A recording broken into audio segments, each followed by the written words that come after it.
आणि मग याच्यानंतर बाबासाहेब ज्या ज्या ठिकाणी भाषणाला जातात ना, त्या त्या ठिकाणी ते महिलांना उद्बोधन करतात की माझ्या भगिनींनो, मी तुम्हाला आवर्जून सांगतोय की कुटुंबामध्ये तुम्हाला स्वाभिमानाने जगायचं आहे. तुमच्या कुटुंबामध्ये जर तुमचा अपमान होत असेल ना, तर त्याला धीरोदात्तपणे तुम्हाला नकार द्यायचा आहे.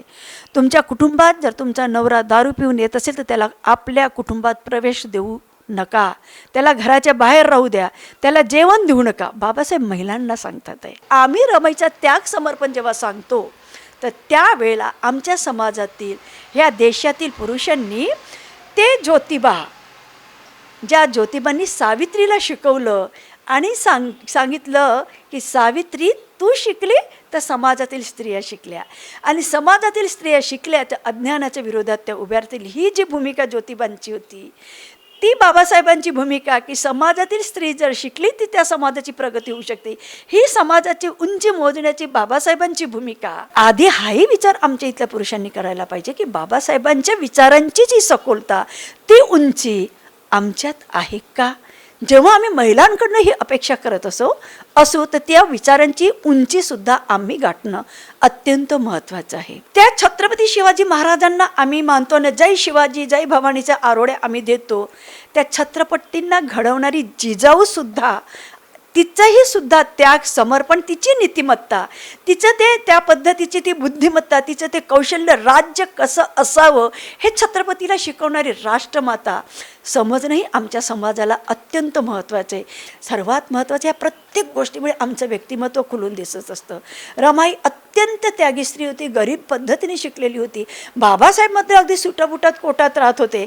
मग आता असं लोकांनी कधी कधी असं एकदा म्हणाल ते बाबासाहेब नेहमी सुटापुटा कोटात राहायचे, बिचारी रमाई तर नेहमी याच्यासारखीच राहायची. मग असा अर्थ असा नव्हे ना, कारण बाबासाहेबांसमोर माहिती होतं की मी जर आज व्यवस्थित राहिलो तर उद्या माझ्या समाजासमोर तो आदर्श आहे की त्यांनासुद्धा या पद्धतीने राहता यायला पाहिजे. आम्हाला रमाईतील कर्तृत्ववान स्त्री आणि रमाईची धैर्यवान स्त्रीसुद्धा समजून घेणं अत्यंत महत्त्वाचं आहे. कितीही संकटं आली तरी त्या संकटांवर मात करण्याची जी शक्ती आहे, ती शक्ती, तो धैर्य हे रमाईमध्ये होतं. त्यामुळे प्रत्येक वेळेला नुसती गरीब त्यागी रमाई नव्हे तर धैर्यवान कर्तृत्ववान रमाई आम्हाला लक्षात ठेवणं अत्यंत महत्त्वाचं आहे. जय भीम, नमो बुद्धाय. आई रमाई यांच्या 167व्या जयंतीनिमित्ताने मी प्राध्यापक माधुरी गायधनी दुपटे संवाद साधते आहे. आई रमाईच्या जीवनावर मी थोडासा प्रकाश माझ्यापर्यंत टाकण्याचा प्रयत्न करते आहे. पण तत्पूर्वी आई रमाईला मी सर्वप्रथम अभिवादन करते आणि आई रमाईच्या या जयंतीनिमित्ताने सगळ्यांना मंगलकामना देते आहे. आई रमाई, तुझा त्याग किती वर्णावा, तुझ्यामुळेच बाबासाहेब आम्हा मिळाले, बाबासाहेबांमुळे संविधान मिळालं आणि संविधानामुळे आम्ही सर्व महिला कुठेतरी सन्मानाने जगतो आहे. आई रमाईचा हा त्याग, आई रमाईचं हे समर्पणच की ज्यामुळे बाबासाहेब या देशाला मिळाले आणि त्यामुळेच आम्हा सर्व बहुजन समाज, आम्हा सर्व दलित समाजाचे, आम्हा सर्व महिलांचा या देशामध्ये खऱ्या अर्थाने उद्धार झाला. त्यामुळे बाबासाहेबांना जेवढं आम्ही मानावं, बाबासाहेबांना जेवढं आम्ही समर्पित व्हावं, तेवढंच किमान कदाचित त्यापेक्षाही थोडं जास्त म्हणायला हरकत नाही की आई रमाई प्रतिसुद्धा आमचं समर्पण असलंच पाहिजे. प्रत्येक कुटुंबामध्ये एक स्त्री एक अत्यंत महत्त्वाचा कणा असतो. ती स्त्री ज्या नीतिमत्तेने, ज्या शालीनतेने, ज्या ममतेने, ज्या समर्पणाने त्या कुटुंबामध्ये वावरते, त्या पद्धतीने ते कुटुंब घडत असतं आणि त्याप्रमाणे कुटुंबाचा विकास होत असतो. आई रमाईचं समर्पणसुद्धा बाबासाहेबांच्या कुटुंबासाठी अत्यंत अत्यंत महत्त्वाचं ठरतं. बाबासाहेबांच्या जीवनाची ती सावली होती. शालीनतेची, ममतेची, करुणेची ती प्रतिमा होती आणि म्हणून त्या करुणेच्या प्रतिमेमुळेच कुठेतरी आमच्या समाजामध्ये एक स्वाभिमान, ती शालीनता जागृत व्हायला लागली असं म्हणायला हरकत नाही. रमाईच्या संदर्भामध्ये जर सांगायचं झालं तर रमाई एका धोत्रे कुटुंबातील ही रमाई, अत्यंत गरीब कुटुंबातील, लहानपणीच आईवडिलांना गमावून बसलेली किंवा आईवडिलांचं छत्र हरपलेली ही रमाई आपल्या काका मामांच्या छत्रछायेखाली वाढत असताना बाबासाहेबांचे वडील रामजी यांच्या निदर्शनास येते आणि ह्या करुणेची सावली आपल्या कुटुंबाची सावली व्हावी या इच्छेने ते भीमराव यांच्याशी रमाईचं लग्न लावून देतात. रमाई त्यांची पत्नी होते आणि अशा पद्धतीने वयाच्या अगदी 7व्या-8व्याच वर्षी रमाई बाबासाहेबांची एक सहचारिणी होते आणि त्यांच्या कुटुंबामध्ये राहायला येते. बाबासाहेब त्यावेळेला मॅट्रिक परीक्षा पास झालेली असतात आणि त्यांचं शिक्षण सुरूच असतं.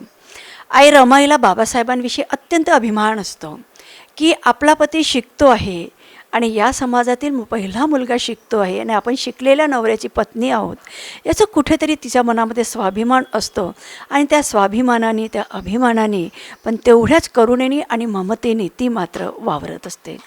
बाबासाहेब शिकत असताना हळूहळू शिक्षणासाठी ते बाहेर जातात आणि मग मात्र कुठेतरी रमाईच्या कुटुंबाचा आधार हा कमी व्हायला लागतो की कुठेतरी आधार दूर होतो आहे. अशात रामजीचा मृत्यू होतो आणि बाबासाहेब कोलंबिया विद्यापीठामध्ये शिकायला जातात. अशा वेळेला रमाईला आपल्या कुटुंबासाठी अनेक संकटांना तोंड द्यावं लागतं. पण त्यावेळेला रमाईचा जो धीरोदात्तपणा आहे तो खरोखरच वाखाणण्यासारखा आहे. काय करावं रमाईने? आज जर कदाचित आमचा पती बाहेर गेला असेल ना, आमच्यावर जर एखाद्या कुटुंबाची खूप मोठी जबाबदारी आली असेल तर आम्ही कदाचित नवऱ्याला 10 आजच्या साधनानुसार कॉल करू किंवा पत्रव्यवहार करू आणि आपली काय परिस्थिती आहे, कुठली विवंचना आहे, हे कदाचित त्यांना 10 कळवण्याचा प्रयत्न करू. पण आई रमाई मात्र बाबासाहेबांना अजिबात त्रास देत नाही. बाबासाहेब तिथे शिकायला गेलेले आहेत. बाबासाहेबांचं शिक्षण फार महत्त्वाचं आहे आणि रामजींचं म्हणजे आपले सासरे रामजींचं हे स्वप्न होतं हे आई रमाईला माहिती असतं आणि मग बाबासाहेबांच्या शिक्षणामध्ये त्या अजिबात येत नाही. कितीतरी पुत्र ती रमाई गमावते, पण ते पुत्र गमावल्यानंतरही मात्र थोडंसंही ती चकार शब्दसुद्धा बाबासाहेबांजवळ काढत नाही की तुम्ही तिकडे गेले आणि माझे मूल सगळे वारलेत, मी कुठेतरी आईच्या ममतेला पोरकी झाली, याला तुम्ही कारणीभूत आहात, अशी कुठलीही तक्रार आई रमाई बाबासाहेबांजवळ करत नाही. उलट बाबासाहेबांच्या शिक्षणामध्ये व्यत्यय येऊ नये म्हणून ते आपलं दुःखसुद्धा त्यांना सांगत नाही. हा रमाईचा धीरोदात्तपणा आम्हाला या ठिकाणी अत्यंत विशेष महत्त्वाचा वाटतो. आई रमाईविषयी आई रमाई त्यागमूर्ती आपण अनेकदा सांगतो. ती त्यागी होती, समर्पण तिच्यामध्ये होतं, पण हा धीरोदात्तपणा म्हणजे येणाऱ्या परिस्थितीशी झुंज देण्याची जी मानसिकता ही आजच्या पिढीतील आम्हा स्त्रियांनी घेणं अत्यंत महत्त्वाचं असतं. काही उदाहरण मला जर सांगायचं झालं तर ज्यावेळेला बाबासाहेब बाहेर देशात शिकायला असतात आणि आई रमाईच्या कुटुंबावर अत्यंत हालाखीची परिस्थिती असते. घरामध्ये रमाईची बहीण गौरा ती असते, भाऊ शंकर असतो, यशवंत असतो, मुकुंदा असतो, लक्ष्मीबाई असते. हे एवढं मोठं कुटुंब घरामध्ये असतं आणि यांच्या जेवणाखाण्याचा प्रश्न निर्माण होत असतो. तेव्हा आपल्याला कुठेतरी कामाला जावं लागणार आहे आणि रमाई एका कारखान्यामध्ये कामाला लागते. त्या ठिकाणी ते काम करत असताना त्या वेळेला लक्षात येतं की रमाईला इतर बायांच्या तुलनेमध्ये त्या कारखानदाराने म्हणजे त्या मालकाने जास्त मजुरी दिलेली असते. रमाईचं लक्षात येतं की इतरांपेक्षा मला मजुरी जास्त मिळालेली आहे आणि या मालकाचं लक्ष आपल्याकडे चांगलं नाही आहे किंवा बाकीचा श्रमिक वर्गसुद्धा आपल्याकडे चांगल्या पद्धतीने बघत नाही आहे. आई रमाई ते नोकरी सोडून देतात. गौरा त्यांना प्रश्न करते, त्यांची बहीण, की ताई छान पैसे मिळत होते, अगं आपल्याला पैशाची गरज आहे, तू का काम सोडलं? आई रमाईचं उदाहरण, आई रमाईने त्यावेळेला जे उत्तर दिलेलं आहे, आई म्हणते, ते रमाई म्हणतात आहे की केवळ पोट भरण्यासाठी काम करणंच महत्त्वाचं नाही, नुसतं पोट भरणं महत्त्वाचं नाही आहे, तर आपली नीतिमत्ता जागणंसुद्धा अत्यंत महत्त्वाचं आहे. पोट तर कुठेही भरेल, पण एकदा नीतिमत्ता जर आपण गमावली ना तर किंवा आपल्या चारित्र्याचं हनन झालं ना तर त्याला मिळवता येणार नाही. हे अत्यंत महत्त्वाचं आहे. आज आम्ही पोट भरण्यासाठी जर आमच्या स्त्रिया जर कुठेतरी आपल्या नीतिमत्तेला डावलून जर काम करत असतील तर रमाईचं हे उदाहरण त्यांनी घेणं अत्यंत महत्त्वाचं आहे. पोट कुठेही भरू शकू, पण आमच्या चारित्र्याचं हनन होत असेल, आमच्या स्वाभिमानाला ठेच लागत असेल, कुठेतरी आमच्या नीतिमत्तेला कुठेतरी हानी पोहोचत असेल, तर अशा वेळेला मात्र आम्हाला अशा नोकरीला, अशा कामाला कुठेतरी दूर लोटणं अत्यंत महत्त्वाचं ठरणार आहे. आणि रमाईने तो त्याग त्या ठिकाणी, त्या नीतिमत्ता जपण्यासाठी तो त्याग सांगितला, ते अत्यंत महत्त्वाचं आहे. म्हणजे या ठिकाणी मला रमाईची एक चारित्र्य संपन्नता, नीतिमत्ता अत्यंत महत्त्वाची वाटतं. रमाईचा स्वाभिमानी तेवढाच महत्त्वाचा आहे. बाबासाहेब ज्यावेळेला शिकायला जातात आणि रमाईच्या कुटुंबावर फार मोठं संकट येतं आणि त्यावेळेला रमाईचं बाळ गंगाधर अत्यंत आजारी असतो. हे ज्यावेळेला बाबासाहेबांचे जे त्यांच्या मंडळातील जी लोकं होती यांच्या लक्षात येतं, त्यावेळेला त्यांना असं वाटतं की नाही, आपण रमाईच्या कुटुंबाला मदत केली पाहिजे.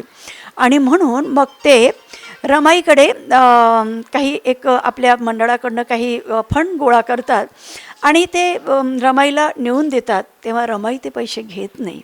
रमाई म्हणते, नाही नाही, मला याची गरज नाही, मी ठीक आहे. बाबासाहेबांना ज्यावेळेला त्यांनी पत्र लिहिलेलं आहे की मला पैशांची फार गरज आहे, गंगाधर आजारी आहे, काय करावं, त्यावेळं बाबासाहेबांचं उत्तरसुद्धा तेवढंच महत्त्वाचं आहे.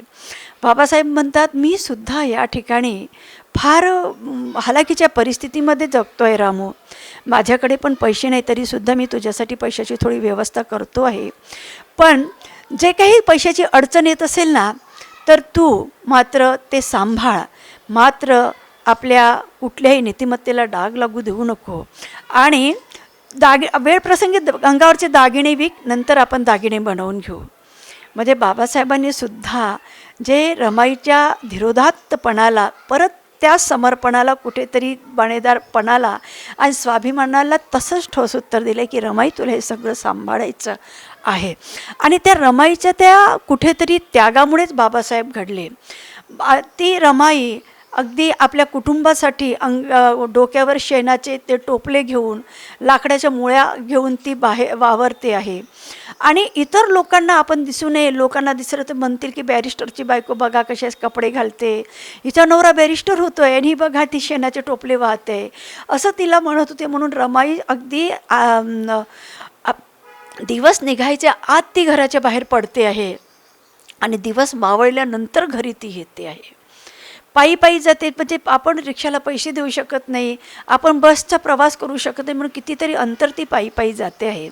म्हणजे अशा पद्धतीने रमाईने आपल्या कुटुंबाला सांभाळलेलं आहे. ज्वारीच्या 4 भाकरी जर केल्या ते एक एक भाकर ती यशवंताला, मुकुंदाला, शंकराला द्यायची आणि लक्ष्मीबाई, गौरा आणि एक भाकर ह्या तिघी मिळून खायच्या. म्हणजे अशा पद्धतीने रमाईने आपले दिवस काढले. पण त्यासाठी त्यांनी मात्र बाबासाहेबांना कुठली अडचण निर्माण होऊ नये अशामध्ये, अशाही परिस्थितीमध्ये आपल्या गाठीशी पैसा बांधायची आणि ते बाबासाहेबांना सुद्धा मदत करायची. परत एक उदाहरण द्यायचं झालं तर ज्यावेळेला रमाईवर अत्यंत हालाकीची परिस्थिती होती, त्यावेळेला बाबासाहेबांचे मोठे भाऊ तर ते वेगळे होते. तर बाबासाहेबांचे काही मित्र त्याच्याकडे गेले, म्हणाले की रमाईवर फार अडचण आहे आणि त्यावेळेला त्यांना 100 रुपये पगार मिळायचा, तुम्ही जर त्यांच्याच कुटुंबात राहिले तर कदाचित त्यांना आधार होईल. आणि ते मग बाळाराम रमाईच्या कुटुंबामध्ये राहायला येतात, त्यामुळे रमाईची परिस्थिती थोडी सावरते.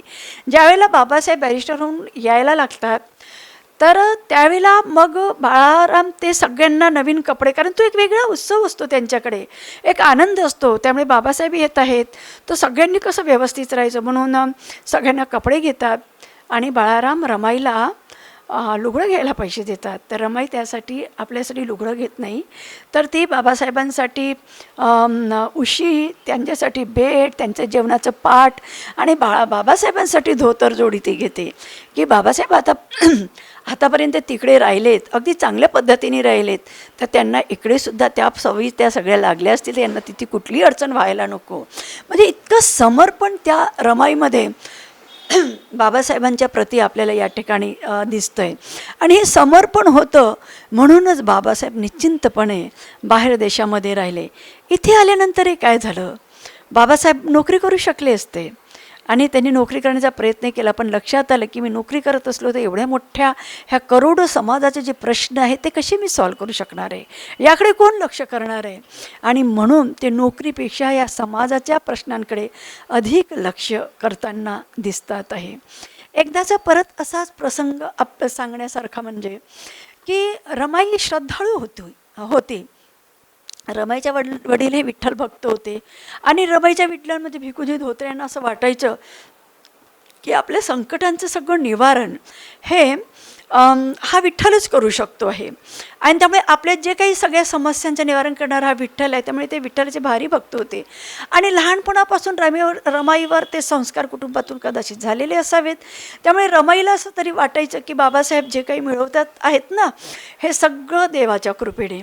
एकदा बाबासाहेब आणि ते म्हणून ती सगळं आपल्याला कुठले संकट येऊ नये, बाबासाहेब अगदी व्यवस्थित राहावे, आरोग्याने व्यवस्थित व्हावं, बाबासाहेबांना यश मिळावं म्हणून ती आपली विठ्ठलाची भक्ती, यश, देवपूजा वगैरे उपास करत असते. बाबासाहेब त्यांना आणि बाबासाहेब तिला म्हणतात की रामू, तू हे उपास तापास करते आणि मी जे मिळवतो आहे यासाठी तू म्हणते की हे सगळं माझ्या देवाच्या कृपेने मिळालं. नाही नाही नाही, हे सगळं जे मिळालं हे माझ्या बुद्धिमत्तेने आणि तुझ्या समर्पणाने, तुझ्या त्यागामुळे हे मी सगळं करू शकतो आहे, हे तुझ्या देवाच्या कृपेने नाही, असे बाबासाहेब रामूला सांगतात आहे.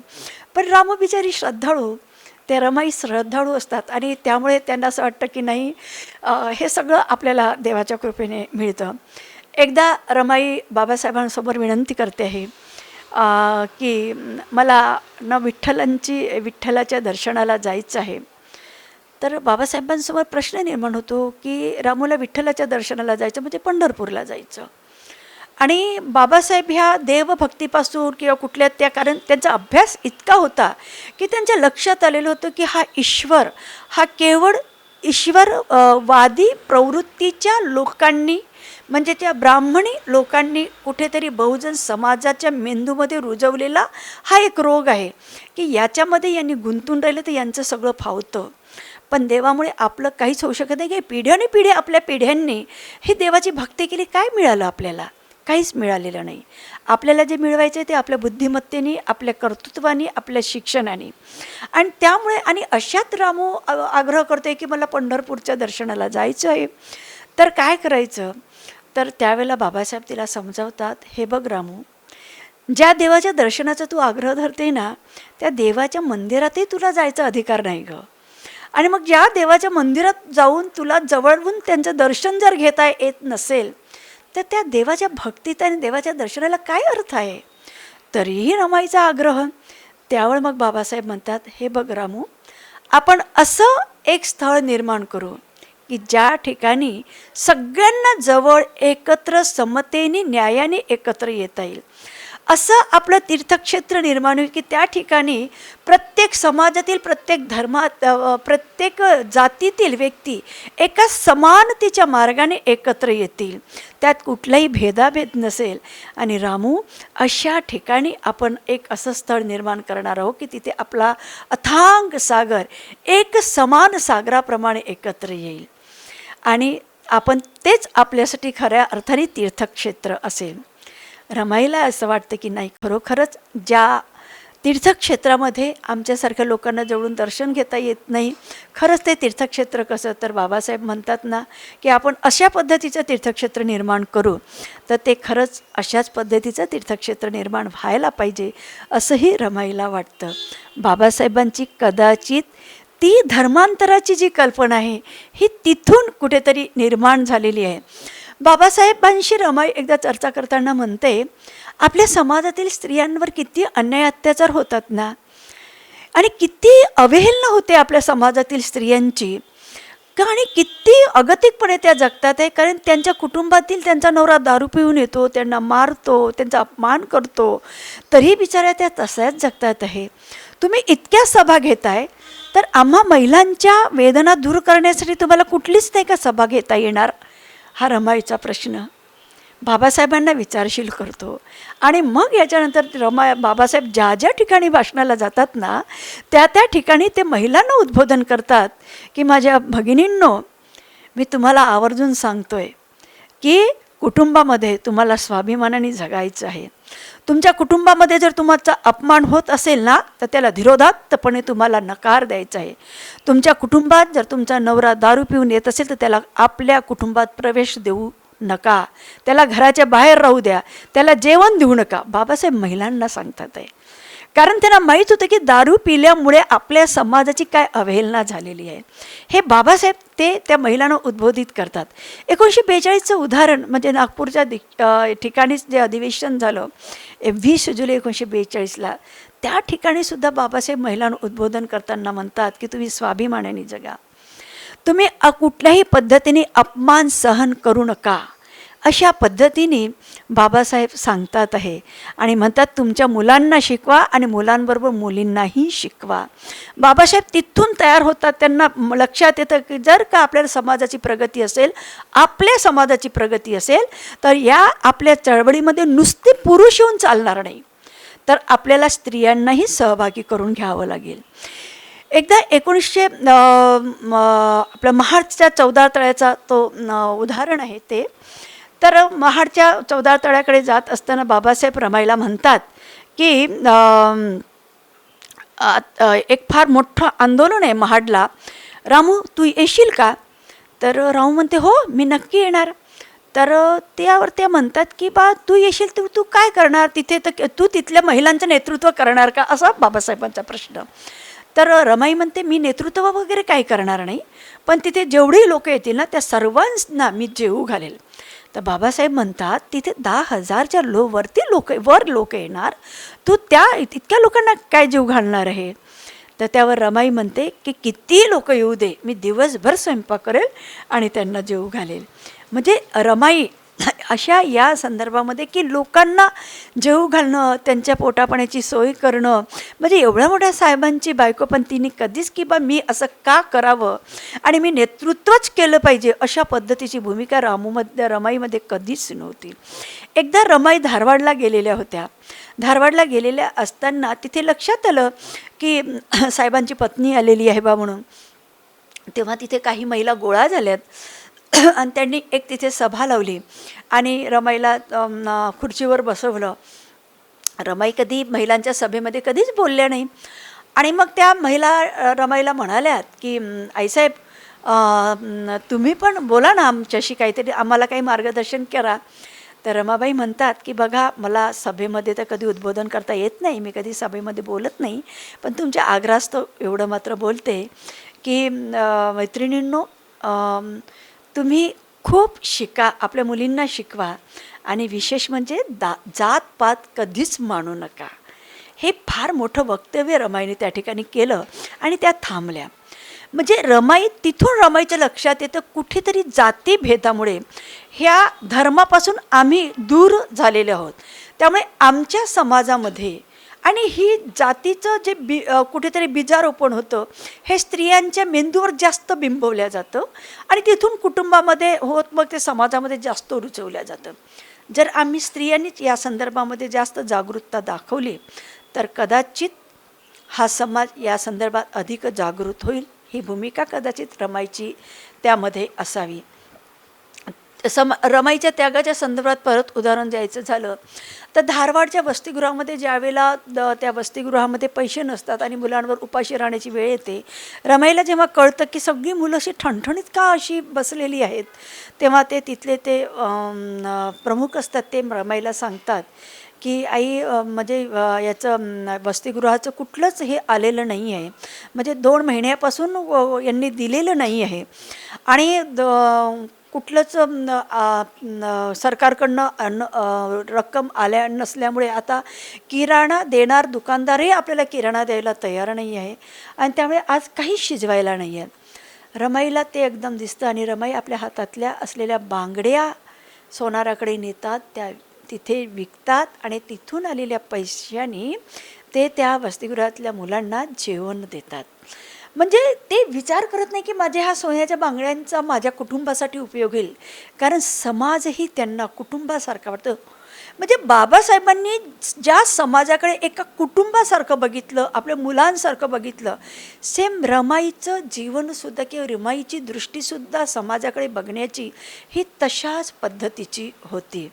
रमाईचा हा हे त्याग आहे, हे समर्पण आहे, खरोखरच अत्यंत वाखाणण्यासारखं आहे. आता प्रत्येक वेळेला आपण या ठिकाणी बघतो, बरेचदा थोडंसं मी आता आधुनिक भागाकडे जर यायचं म्हटलं की रमाई त्यागी आहे, समर्पित आहेत.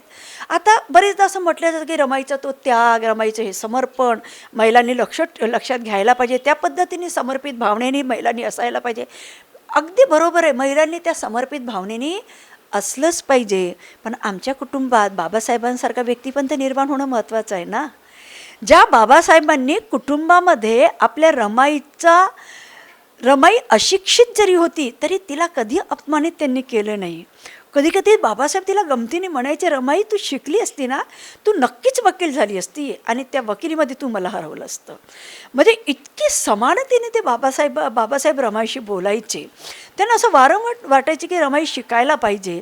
आणि म्हणून त्या रमाईची जी भूमिका होती, रमाईकडे पाहण्याचा जो दृष्टिकोन होता, त्या दृष्टिकोनाने ते समाजाकडे बघायचे. आणि म्हणून बाबासाहेब म्हणतात की मी समाजाची उंची प्रगती तिथे समजतो ज्या समाजामध्ये महिलांची प्रगती झाली असेल.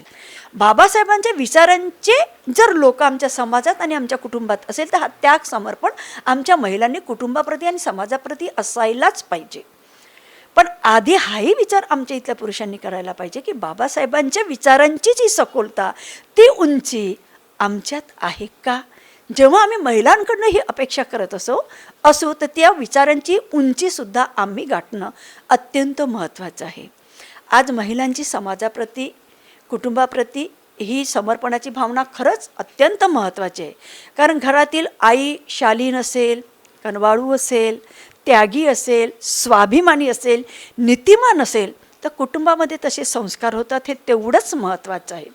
पण त्याचबरोबर आमच्या कुटुंबातील पिता, वडील ज्याला आम्ही म्हणू, ते सुद्धा तेवढेच महत्त्वाचे आहे. कारण आज कुटुंबाचं रथ जर म्हटलं, जसं बाबासाहेब आम्हाला रमाईमुळे मिळाले, त्याप्रमाणे आमच्या कुटुंबामधला रथ हा आमच्या दोघांमुळेही चालत असतो. म्हणजे घरामध्ये आई आणि वडील, म्हणजे कुठेतरी वडील जर वेगळ्या पद्धतीचे असेल तर मुलांवर संस्कार कुठेतरी चुकीच्या पद्धतीने. एक व्यक्ती काय करणार आहे, जरी ते किती त्यागी असेल, समर्पित असेल, पण ते वडील घरामध्ये संध्याकाळी दारू पिऊन येणारे, बायकोला कुठेतरी अपमानित करणारे जर असतील तर मुलांवर त्याचे संस्कार बीजारोपण होणार नाही का. म्हणजे तो मुलगा हळूहळू मोठा होत असताना त्याच्या मनामध्ये तेच बीजारोपण होणार की मला ही स्त्री म्हणजे कुठेतरी आमच्याकडनं अपमानितच होणार आहे, आम्ही हिच्यापेक्षा काहीतरी वरिष्ठ आहे. कारण लहानपणापासून माझे वडील आईला तेच ते बोलत होते, तुला समजत नाही, तू अशी आहे, तू तशी आहे, तुझ्यामध्ये ते असं आहे, तुला हे कळत. म्हणजे नोकरीवाली बाई असेल तरी तुला कळत नाही. बाबासाहेब अडाणी आमच्या अशिक्षित रमाईला असे कधीच बोलले नाही. मग आम्ही आज नोकरी करणारे असू आणि जर नवरा म्हणत असेल तुला काहीच कळत नाही, तर ते त्या मुलावर संस्कारित होतात. आणि उद्या मग तो झाल्यानंतर त्याला घरातील बहीणही कळत नाही, असं त्याला बहिणीला काही कळत नाही, उद्या येणाऱ्या बायकोलाही काही कळत नाही, समाजात असणाऱ्या मुलींना काही कळत नाही. ही मानसिकता त्याची होते. मग अशा वेळेला मला असं म्हणावं असं वाटतं की आम्ही रमाईचा त्याग समर्पण जेव्हा सांगतो तर त्यावेळेला आमच्या समाजातील, ह्या देशातील पुरुषांनी ते ज्योतिबा, ज्या ज्योतिबांनी सावित्रीला शिकवलं आणि सांगितलं की सावित्री तू शिकली तर समाजातील स्त्रिया शिकल्या, आणि समाजातील स्त्रिया शिकल्या तर अज्ञानाच्या विरोधात त्या उभ्या राहतील. ही जी भूमिका ज्योतिबांची होती, ती बाबासाहेबांची भूमिका की समाजातील स्त्री जर शिकली ती त्या समाजाची प्रगती होऊ शकते, ही समाजाची उंची मोजण्याची बाबासाहेबांची भूमिका, किंवा त्या छत्रपती शिवाजी महाराजांची भूमिका आपण ज्याला म्हणू, की जर त्या समाजामध्ये एखाद्या पुरुषाने किंवा एखाद्या सरदाराने त्या स्त्रीचा अपमान केला असेल तर त्याला तोफेच्या तोंडी देण्याची किंवा त्याचा अव्य कापून त्याला नपुसंक करण्याची शिक्षा देण्याची भूमिका आज आमच्या समाजातील या नेत्यांमध्ये, या समाजातील स्वतःला समाजसुधारक म्हणणाऱ्या लोकांमध्ये, कुटुंबातील लोकांमध्ये किंवा समाजातील लोकांमध्ये आहे का, हा एक महत्त्वाचा भाग आहे. म्हणजे जेव्हा आपण प्रत्येक वेळेला स्त्रीकडेच समर्पणाच्या भावनेने, नीतिमत्तेच्या भावनेने तिच्याचकडे आपण त्याकडे पद्धतीने बघतोय, पण त्याचबरोबर कुटुंबाचा कणा जेवढी स्त्री आहे ना तेवढाच कुटुंबाचा कणा पुरुषसुद्धा आहे. तर त्यांनीसुद्धा ते ज्योतिराव, ती छत्रपती शिवाजी महाराजांची ती प्रतिमा, त्यांनी सुद्धा लक्षात ठेवलं पाहिजे. नुसतं जय ज्योती, जय छत्रपती शिवाजी महाराज की जय, जय भीम किंवा डॉक्टर बाबासाहेब आंबेडकरांचा विजय असं म्हणून केवळ गदारोळ करणं, केवळ झिंगा सारखं नाचत सुटणं याला महत्त्व नाही आहे. तर आम्हाला तो विचार रुजणं महत्त्वाचे आहे. त्या विचाराने जर आम्ही ते विचार जर आम्ही आत्मसात केले तर आमचा समाजातील स्त्रीकडे बघण्याचा दृष्टिकोन हा समानतेचा होईल. आजही आपण बघतो या आधुनिक युगामध्ये आम्ही आज जवळपास आपण बघतो की आज 21व्या शतकाच्या आम्ही एका टप्प्यावर पोहोचून गेलेले आहोत. एक काळ होता की स्त्रियांवर त्या वेदांच्या म्हणण्यानुसार तिच्याकडे दुय्यम दृष्टिकोनातून पाहायला जायचं, कारण ते तसंच लिहिलं होतं, पिता रक्षती कौमारे, भर्ता रक्षती यौवने, रक्षती स्त्रिया वीरपुत्र न स्त्री स्वातंत्र्य मूर्ती, स्त्रीला अधिकार नाही. पण त्याच्यानंतर आपण बघतो आहे की ज्योतिराव फुलेंनी आम्हाला अधिकार, आम्हाला विद्येचे अधिकार दिले, शिक्षणाची कवाडं आमच्यासाठी उभी करू दिली. ज्योतिराव फुले, त्यांच्या खांद्याला खांदा लावून लढणारी ती सावित्रीबाई फुले, हे यांचं समर्पण पण आम्ही स्त्रियांनी आणि पुरुषांनी पण लक्षात ठेवणं महत्त्वाचे. त्या छत्रपती शिवाजी महाराजांना आम्ही मानतो ना, जय शिवाजी जय भवानीच्या आरोड्या आम्ही देतो. त्या छत्रपतींना घडवणारी जिजाऊसुद्धा, तिचंही सुद्धा त्याग, समर्पण, तिची नीतिमत्ता, तिचं ते त्या पद्धतीची ती बुद्धिमत्ता, तिचं ते कौशल्य, राज्य कसं असावं हे छत्रपतीला शिकवणारी राष्ट्रमाता समजणंही आमच्या समाजाला अत्यंत महत्त्वाचं आहे. हे राष्ट्रमाता जेवढी एका स्त्रियांनी समजून घेणं महत्त्वाचं आहे, तेवढीच ही राष्ट्रमाता या देशातील पुरुषांनीही समजून घेणं अत्यंत महत्त्वाचं आहे.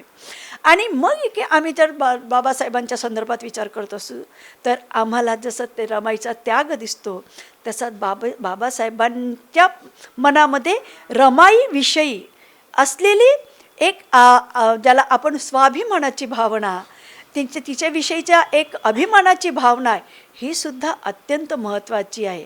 हा अभिमान, हा स्वाभिमानसुद्धा आम्हाला त्या पद्धतीने आमच्या स्त्रियांना देणं महत्त्वाचं आहे. त्यागमूर्ती स्त्री आहेच. एखादी स्त्री, आपण 100मध्ये एखादी स्त्री जर मूर्खासारखी वागत असेल तर आपण 99 स्त्रिया तशा बोट दाखवू शकत नाही. आणि आपण 100 पुरुषांमध्ये समजा 10 पुरुष नालायक पद्धतीने वागत असतील तर आपण असंही म्हणणार नाही की 90 पुरुषही तसेच आहेत म्हणून. पण एक बहुसंख्य दृष्टिकोनातून हा विचार जो अनुभवाने आपण सांगतोय, दिसतोय, त्यावरून मी हे बोलते की हे समर्पणाची भावना दोघांमध्येही सारखी असणं अत्यंत महत्त्वाचं आहे. आणि आजच्या घडीला जर थोडंसं मला स्त्रियांच्या संदर्भात सांगावं असं वाटलं तर मला असं वाटतं की आम्ही स्त्रियांनी एक कुटुंब वत्सल होत असताना आम्हाला समाज वत्सलसुद्धा होता यायला पाहिजे. मी ज्या पद्धतीने वागते, ज्या पद्धतीने बोलते, ज्या पद्धतीने मी पेहराव करते, ज्या पद्धतीने समाजामध्ये वावरते, ह्या प्रत्येक गोष्टीकडे माझ्या कुटुंबातील मुलगी माझ्याकडे बघत असते, माझ्या समाजातील मुलगी माझ्याकडे बघत असते. हे आम्ही लक्षात घेणं महत्त्वाचं आहे. माझा आदर्श माझ्या मुलीमध्ये जातो, माझ्या मुलीचा आदर्श तिच्या पिढीमध्ये उतरणार आहे. आणि म्हणून त्या आदर्शाने, त्या स्वाभिमानाने, त्या कुठेतरी नीतिमत्तेने, त्या चारित्र्याने, त्या शालीनतेने मला वागणं महत्त्वाचं आहे. हे वागत असताना मी शब्दोशब्दी अपमान सहन करणं असं नव्हे, हा त्याचा अर्थ अजिबात नाही. की बा मला जर शालीनता करायची आहे, मला नीतिबद्धता बाळगायची आहे, तर समोरच्या व्यक्तीने माझा किती अपमान केला तरी डोळे बंद करून का खाली मान टाकून मला तो सहन करायचे अजिबात नाही. मला स्वाभिमानाने जगता यायला पाहिजे. पण हे सगळं करत असताना माझ्या तोंडून कोणाचा अपमान होणार नाही आणि कोणी माझा अपमान करणार नाही, तेवढंही आम्हाला स्वाभिमान आमचा कुठेतरी ठेवता यायला पाहिजे. त्या पद्धतीने आम्हाला प्रत्युत्तरही देता आलं पाहिजे, ती परिस्थिती आम्हाला करता आली पाहिजे. नीतिमत्तेने जगणं म्हणजे काय, एक उदाहरण जर आम्हाला द्यायचं झालं तर जसं मी आता तुम्हाला उदाहरण मगाशी रमाईच्या संदर्भात दिलं की रमाई कारखान्यामध्ये काम करत असताना जेव्हा मजुरी तिला जास्त मिळते तर तिच्या लक्षात जेव्हा येते की कारखान्यातल्या माणसाची नजर आपल्याकडे व्यवस्थित नाही आहे, तर ती काय करते, ती नोकरी सोडून देते. याला म्हणतो नीतिमत्ता. आम्हाला आपण डॉक्टर बाबासाहेब आंबेडकरांच्या संदर्भात पाहिलं तर डॉक्टर बाबासाहेब आंबेडकर त्यावेळेला वेश्यांच्या वस्तीमध्ये भाषण देताना म्हणतात आहे की बघा, चारित्र्याला अत्यंत महत्त्व द्या. आमची कुठेतरी मजुरीने काम करणारी श्रमिक स्त्री ही जेवढी स्वाभिमानाने जगते ना, तेवढं आपल्यामध्ये स्वाभिमान नाही. हे धंदे सोडून द्या. हे शरीर विक्रीचे व्यवसाय करू नका. म्हणजे चारित्र्याला, म्हणजे बघा, पोट भरायचं आहे, पण पोट भरण्यासाठी कुठलाही व्यवसाय करायचा का नाही. आम्हाला आमच्या श्रमाचा, घामाचा पैसा तो कमी मिळाला तरी चालेल, पण आमचा तो श्रमाचा घामाचा पैसा हा स्वाभिमानाचा असायला पाहिजे. याकडे आम्ही लक्ष दिलं पाहिजे. माझा जो पेहराव मला करायचा आहे हा माझ्या कुठेतरी मेहनतीचा असायला पाहिजे, माझा असायला पाहिजे, याकडे माझं, आणि तो माझ्या कुठेतरी व्यक्तिमत्वाला साजेसा असायला पाहिजे, याकडे आम्हाला लक्ष करणं महत्त्वाचे. माझा पेहराव, मी कुठल्या ठिकाणी काय बोलते, कुठे जाते, काय करते, त्यावेळेला माझा पेहराव कसा असायला पाहिजे, इकडे आम्ही लक्ष करायला पाहिजे. ह्या फार गोष्टी म्हणजे काय असतं, हा पेहराव जरी असेल, हा वरच्या अंगाने जरी आपल्याला आकर्षक वाटत असेल, पण ते आकर्षक जरी असेल तरी कुठल्या ठिकाणी कसं आकर्षक असायला पाहिजे, इकडे आमचं लक्ष असायला पाहिजे. सर्वात महत्त्वाचं, या प्रत्येक गोष्टीमुळे आमचं व्यक्तिमत्व खुलून दिसत असतं. रमाई अत्यंत त्यागी स्त्री होती, गरीब पद्धतीने शिकलेली होती. बाबासाहेब मात्र अगदी सुटापुटात कोटात राहत होते. मग आता असं लोकांनी कधी कधी असं एकदा म्हणाल, ते बाबासाहेब नेहमी सुटापुटा कोटात राहायचे, बिचारी रमाई तर नेहमी याच्यासारखीच राहायची. मग असा अर्थ असा नव्हे ना, कारण बाबासाहेबांसमोर माहिती होतं की मी जर आज व्यवस्थित राहिलो तर उद्या माझ्या समाजासमोर तो आदर्श आहे की त्यांनासुद्धा या पद्धतीने राहता यायला पाहिजे. आज आम्ही बरंच बदललेलो आहे. बाबासाहेबांच्या त्यागामुळे, बाबासाहेबांनी दिलेल्या अधिकारामुळे आम्ही शिकायला लागलो, नोकरी करायला लागलो. त्यामुळे आम्ही स्वाभाविकपणे सुटापुटात कोटात आणि चांगल्या पेहरावामध्ये असायलाच पाहिजे. नुसतं आम्ही कुठेतरी ती जात ते हे सगळं आम्ही बाजूला ठेवलेलं आहे. आम्हाला बाबासाहेबांनी धर्मांतराची दीक्षा दिलेली आहे.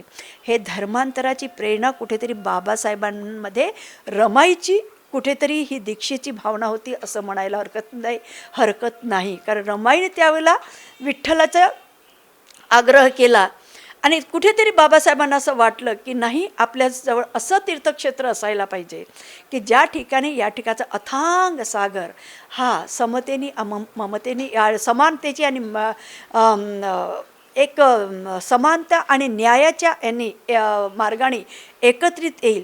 एका सागरामध्ये सगळ्या नद्या विलीन होतात आणि एक सागर बनतं. तसा हा सागरासारखा यथांग जनसमुदाय एक राहील, या पद्धतीने त्यांनी आपल्याला 1956मध्ये बौद्ध धर्माची दीक्षा दिलेली आहे. आणि आज आपल्याला कुठेतरी ती दीक्षा म्हणजेच बुद्धाची समानतेची, करुणेची, शांतीची, एक ज्याला आपण बंधुत्वाची, नीतिमत्तेची दीक्षा आहे, हे आम्हाला जाणणं अत्यंत महत्त्वाचं आहे. या ठिकाणी जाता जाता मला एवढंच सांगायचं वाटतं की रमाईच्या ह्या जीवनाचा अंग आम्ही समजून घेत असताना आम्हाला हे सगळे जीवनाचे, त्यांच्या त्यागाचे, त्यांच्या समर्पणाचे, त्यांच्या अभिमानाचे, त्यांच्या स्वाभिमानाचे, त्यांच्या शालीनतेचे सगळे कांगोरे समजून घेत असताना आम्हाला रमाईतील कर्तृत्ववान स्त्री आणि रमाईची धैर्यवान स्त्रीसुद्धा समजून घेणं अत्यंत महत्त्वाचं आहे.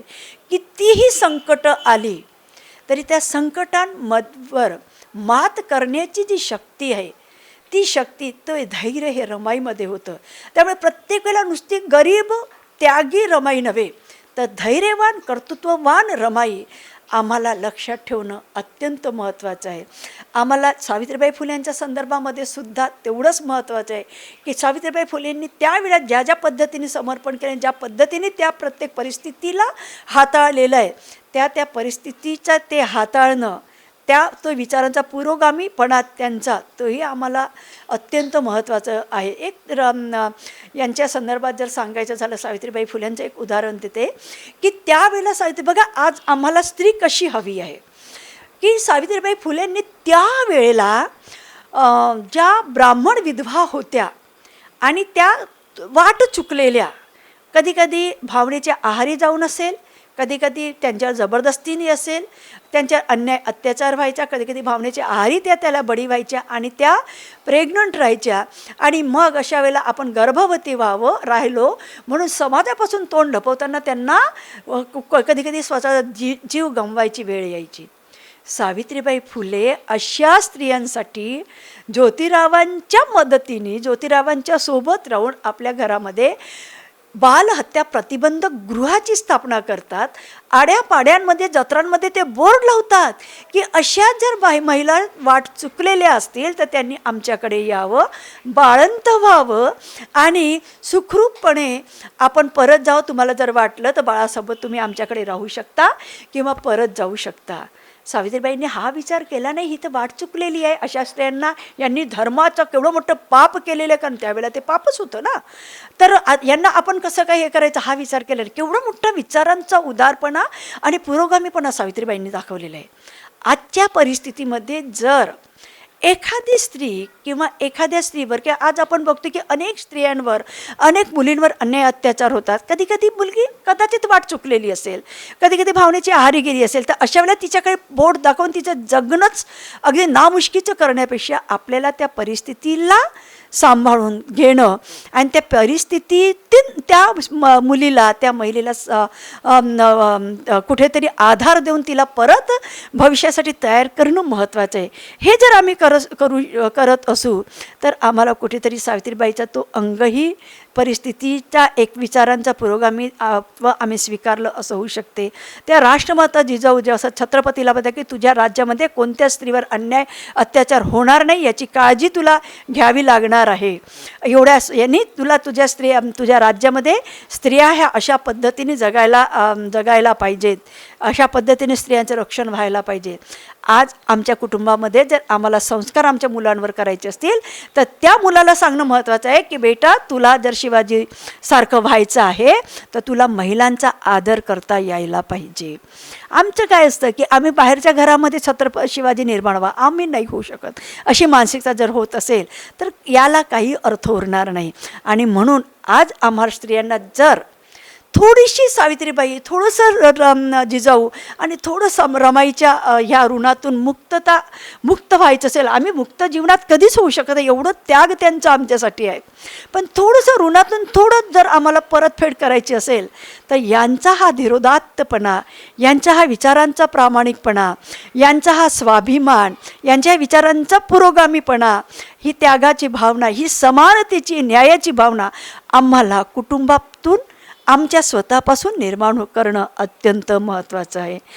आज रमाईच्या जयंतीच्या निमित्ताने मला लाडबुद्धा टी व्ही चॅनलने आपल्याशी रमाईच्या जीवनावर प्रकाश टाकत एक बोलण्याची संधी दिली. त्याबद्दल मी लाडबुद्धा टी व्ही चॅनलचे खूप खूप आभार मानते.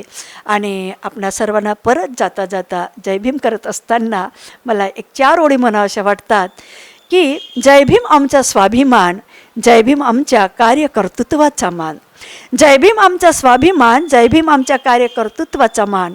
डॉक्टर बाबासाहेब आंबेडकरांनी दिले आम्हा संविधानात स्थान, म्हणून आम्ही समाजात मिरवतो मान. आम्ही स्त्रियांनी या संविधानाप्रती सदैव जागृत राहणं अत्यंत महत्त्वाचं आहे. परत एकदा ह्या रमाईला, या निमित्ताने सावित्रीला आणि या निमित्ताने जिजाऊला परत अभिवादन करते आणि माझं वक्तव्य या ठिकाणीच थांबवते. धन्यवाद. आप देख रहे हैं लॉर्ड बुद्धा टीवी.